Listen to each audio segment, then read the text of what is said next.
All right, so I'm monkeying around with the 272 XP. Uh, these are wonderful saws, I think. They're easy to work on.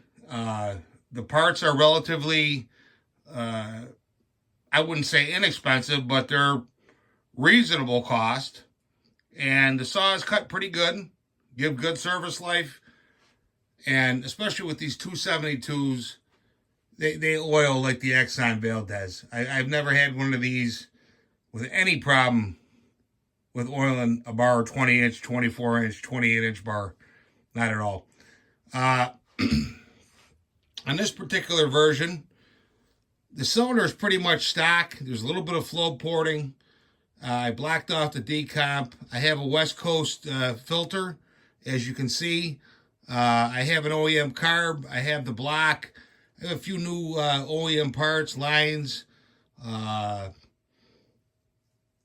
what the hell is that piece?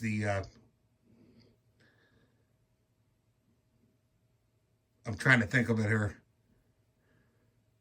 Tank vent. The tank vent. A brand new tank vent. I've got a rowdy pipe on it. The cylinder, like I said, is not really built to the gills or anything. It's cleaned up. It flows. And as great as the 372 is, this is actually a 52 millimeter saw. So with a 20-inch bar, they produce. Now on this one, like I said, I have the West Coast filter, flow porting. It's capped off, different ignition. You can see I got the different spark plug, and I've got an old style rowdy pipe. But they produce. Are my saws, my built saws, my personal saws faster? Yes. But this is something for the help. I got a couple big jobs coming up. You got to clear a lot of land, a lot of trees. I mean, I don't even know. Is it going to be a job for a chainsaw or a bulldozer or an excavator? Well, we're going to find out. But either way, I want to be covered so that if I bring 2, 3, 4 men out, they all have these. And then I'll run the XP 562. But these do produce. You know, don't. If you're going to buy a clone or buy one of these and fix it, buy one of these and fix it. But enough talk. Let's try and burp her over here. I mean, I don't have this thing by any means running up to snuff.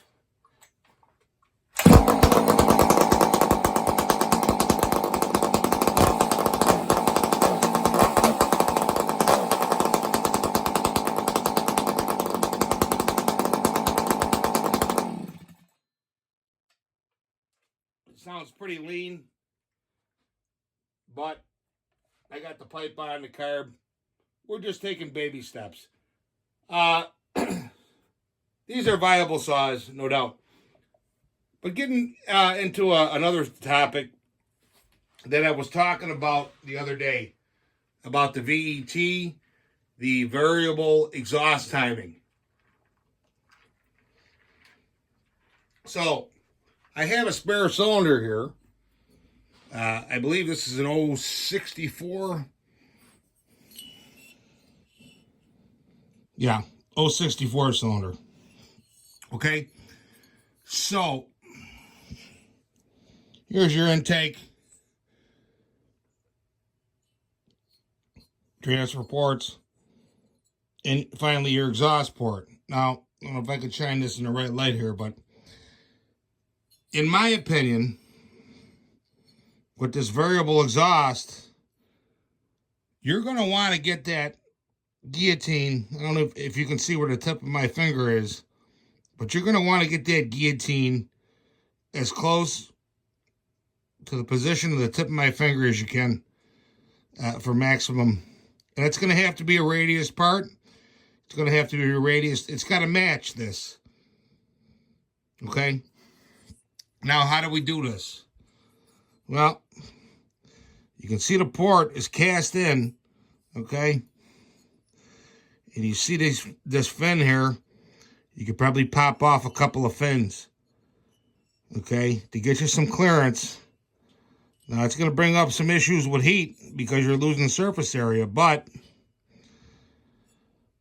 that's what you got to do. You're going to have to get rid of this, or at least this section here where you can get in.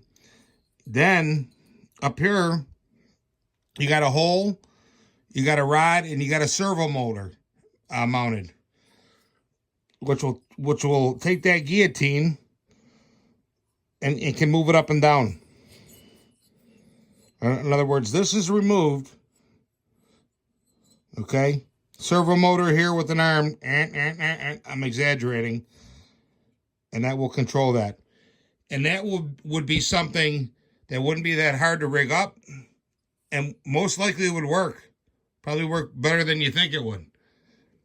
The whole thing, the whole trick would be to get it to work automatically, you know, without using both hands, because you'd be running this wide open with the throttle, obviously, and then the hand that you had the handle bar on, you'd have an up and down button, and you'd have to adjust the sensitivity, how much that servo is going to jump. I mean, you could make it to where you hold it down and she runs real slow, which is probably what you want. Conversely, bring it down. But you would have to work that out. But that would be doable. But to get it to do it automatically without having your hand on there and you controlling it, that's going to be the tough part of it. So, I don't know. I mean, get somebody in here with the tool. I mean, I just have a lathe to work with. I mean, I can use a grinder and grind this out. But it's going to have to be some kind of precision cut down in here to get that close with the shape and everything. I think it'll work. And I think if you have everything set up properly, I think this will produce. It'll be worth it to do it. Then again, I could be wrong. It could be a fool's errand. But we'll see who steps up to the plate.